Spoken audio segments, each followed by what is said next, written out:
Hi, I'm Wes, the Explosion, and this is the Backlog. This week I played the notoriously bad Sonic Boom: Rise of Lyric. I tried to go into it with an open mind. I watched a playthrough of it before, and it looked like it could have been fun if I could avoid most of the glitches, which I figured might be possible if I stuck to the main path and didn't try to break anything.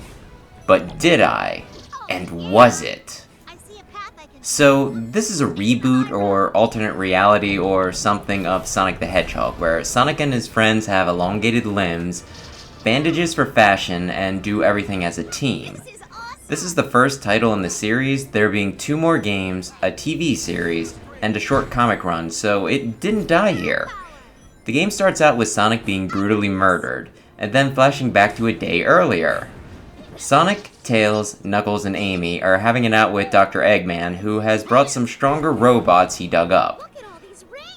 The group retreats into a temple where they free Lyric, a snake with a robo-suit that gives him arms and also allows him to control robots.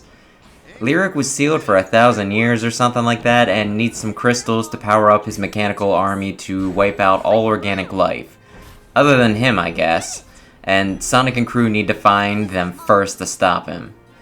Also, Shadow is there occasionally, because he's the coolest, at least according to popularity polls, so he needs to be here, even if he really doesn't add anything. The game is a 3D action-adventure. You have a hub world and can access new areas and levels as you complete old ones. Most of them are in 3D, but some change you to a 2D perspective. You can play as Sonic, who can punch and kick, do a homing attack, and a spin dash. Tails, who can hover, throw crap, and use a buddy bot to activate some functions in the environment. Knuckles, who can punch and climb on some surfaces. And Amy, who uses a hammer, can triple jump where the rest can only double, and can travel on balance beams.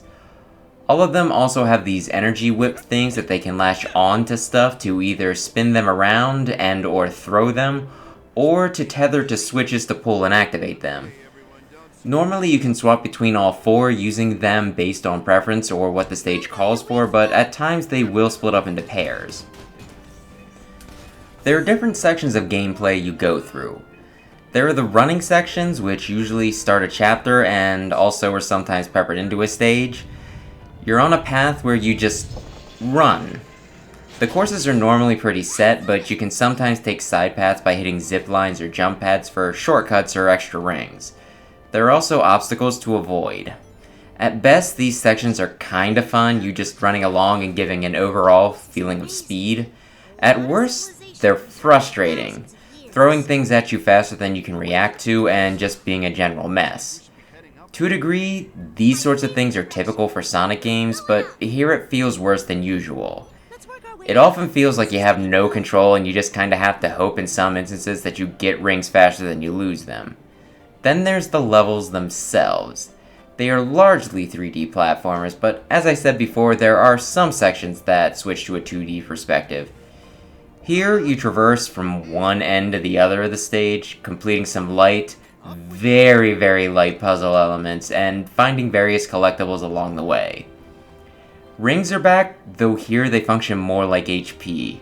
You can hold up to 100 and you lose some when you're hit, which are scattered and reobtainable for a short time as usual. It can be pretty feast or famine with these things. At points you will easily collect the full hundreds in less than a minute, and seeking out more will be pointless. At others, you lose them continuously and you'll clench up, struggling to get to your next oasis before you get knocked out and have to start a section over. Of course, most of the time the checkpoints are pretty generous, so this tends to be more of a self-esteem killer than actual punishment. You also collect princess crowns by going out of your way and exploring the areas. You use these to upgrade some of your abilities in conjunction with scrap metal. You get the scrap more readily, either from treasure chests or by defeating robots.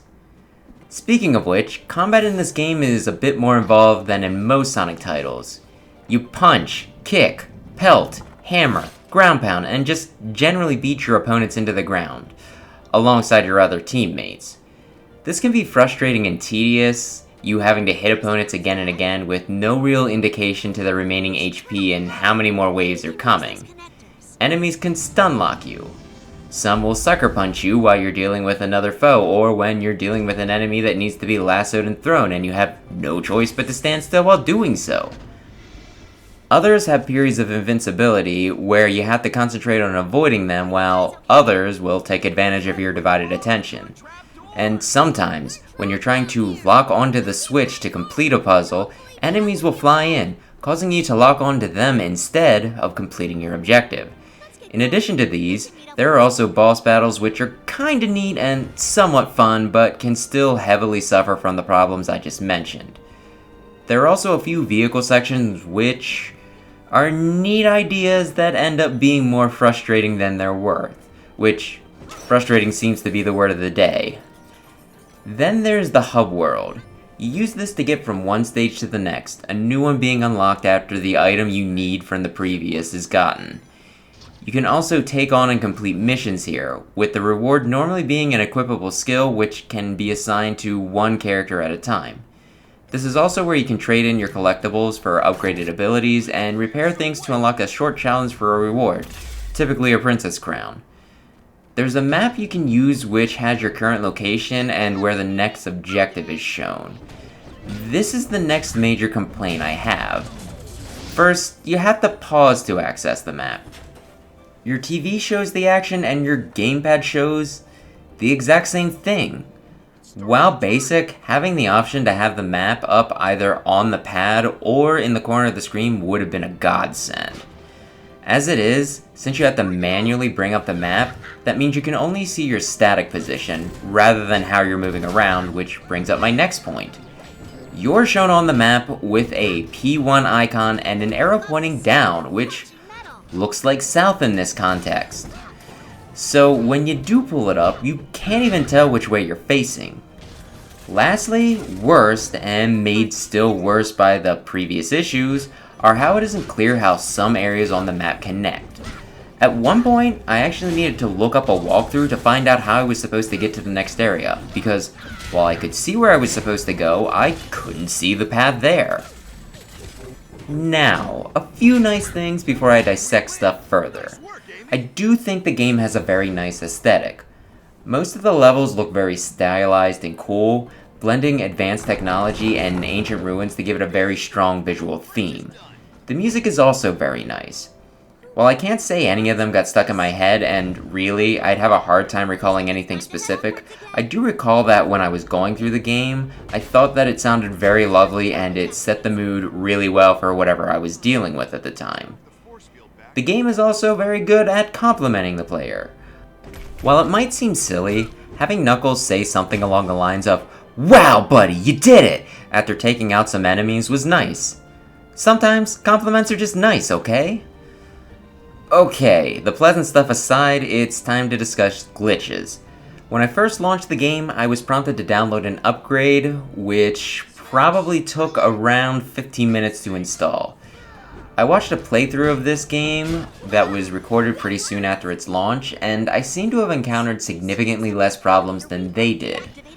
While this did make the game run smoother, at the same time it did get rid of some exploits like the infinite Knuckles jump. There were also some performance issues, such as one time me traveling out of the camera's focus and needing to run around a bit to get it to put me back in the frame. The transitions between cutscenes and sessions were also pretty rough, it varying between being super abrupt and freezing to think for a few seconds, which would cause a brief moment of panic, thinking that I might have broken the game and would have to play an indeterminate amount of it again. That said, overall, it was a lot less than I was expecting, which shows they took the time to fix some of the things. Of course, it did nothing to solve the big issue of the game just being unfinished. I think the most troubling thing about Sonic Boom is just how many good ideas are here, just left half-baked.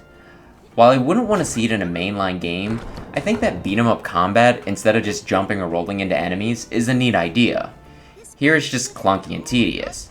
Having multiple characters with unique abilities to swap between is a super cool idea, and I do love it in other games, but when none of them really feel good to play, it just kinda defeats the point. Also, most of their abilities don't really feel as fleshed out, like how to use BuddyBot, you just press a button with Tails and the AI does the rest, or While her movements with the triple jump does give her a unique feel, Amy's balance beam sections are just kinda platformers where only she can use said platforms. Collectibles and upgrades are cool, but there aren't many abilities to choose from, and they're pretty basic and require a disproportionate number of princess crowns to scrap metal, so they hardly feel worth dealing with, which also devalues the collectibles you need to find for them as well.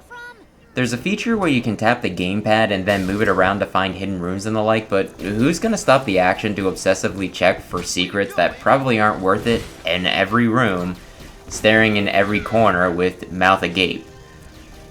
A hub is a cool idea.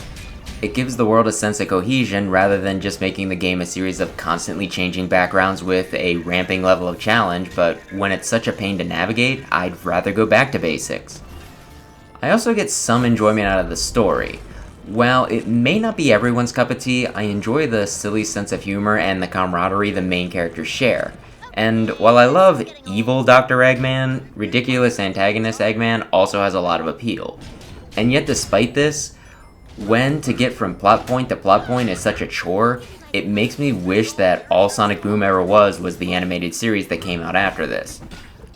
Overall, the game leaves me with the impression of a lot of potential that will never be realized due to this being such a rush job. It makes me wonder that if maybe the game was delayed for half or even a full year, if the general opinion of this game would be in a much different place, though I guess we'll never know. All that said, Rise of Lyric is not the worst Sonic game I've ever played. It's at least playable, which puts it above the Black Knight and Secret Rings, two games which I refuse to beat, and hopefully nothing will ever top Sonic 06 in terribleness. Rise of Lyric is really close to being not bad. Not good, just not bad, and in this case, not quite.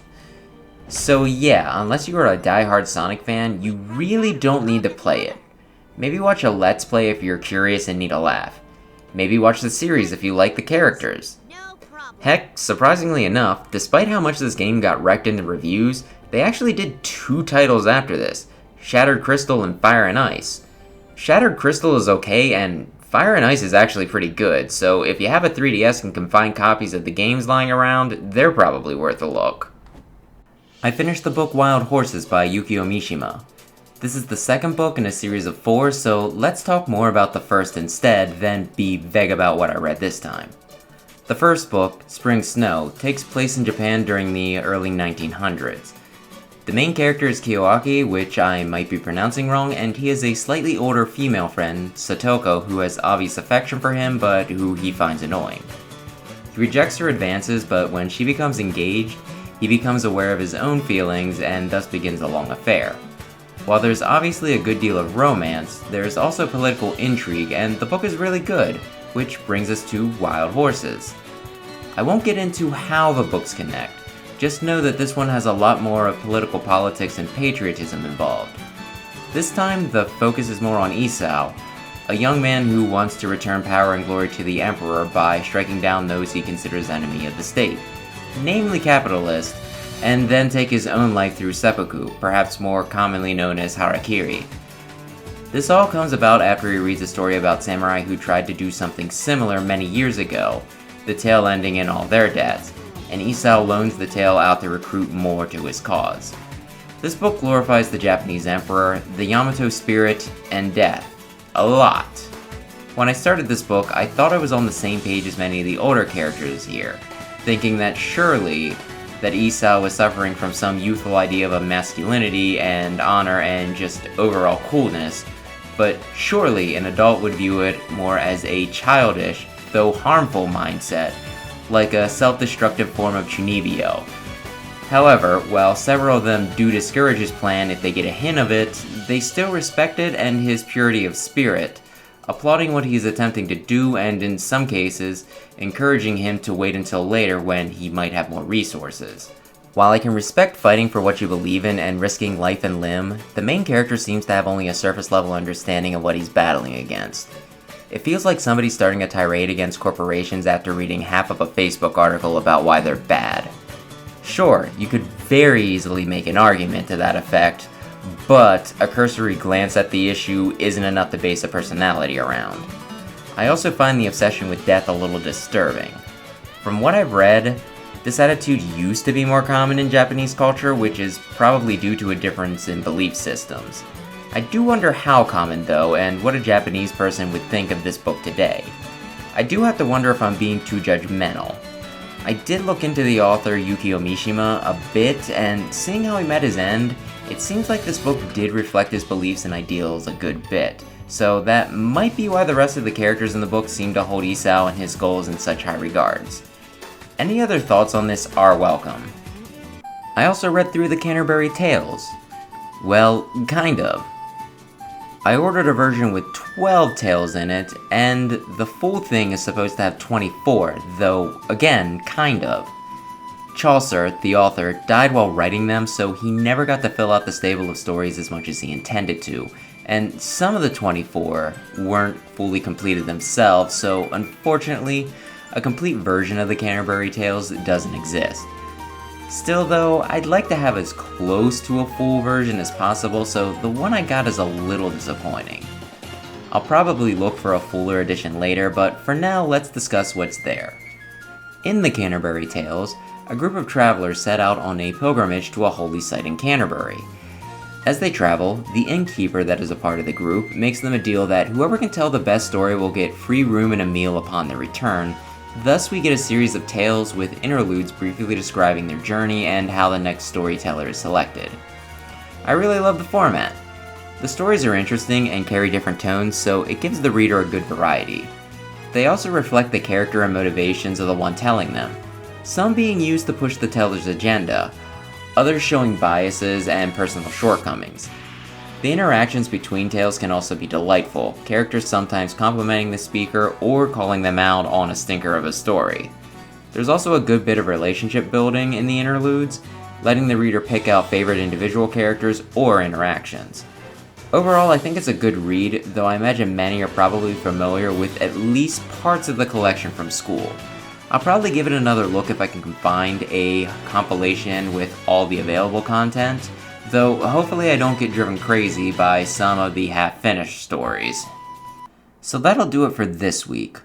1 notorious title and 2 books. Also, there was a Sonic 30th anniversary concert a little bit back, which I got around to viewing. It's up for free on YouTube on the official Sonic the Hedgehog channel, and it was really good, so if you like Sonic, I'd highly recommend looking it up. As if this video is more visible than that, but hey, sometimes things slip through the cracks, so, you know. I just want people to know, 'cause it ruled. Anyway, thanks for watching, maybe subscribe if you enjoy this sort of thing, and perhaps I'll see you next time. Later.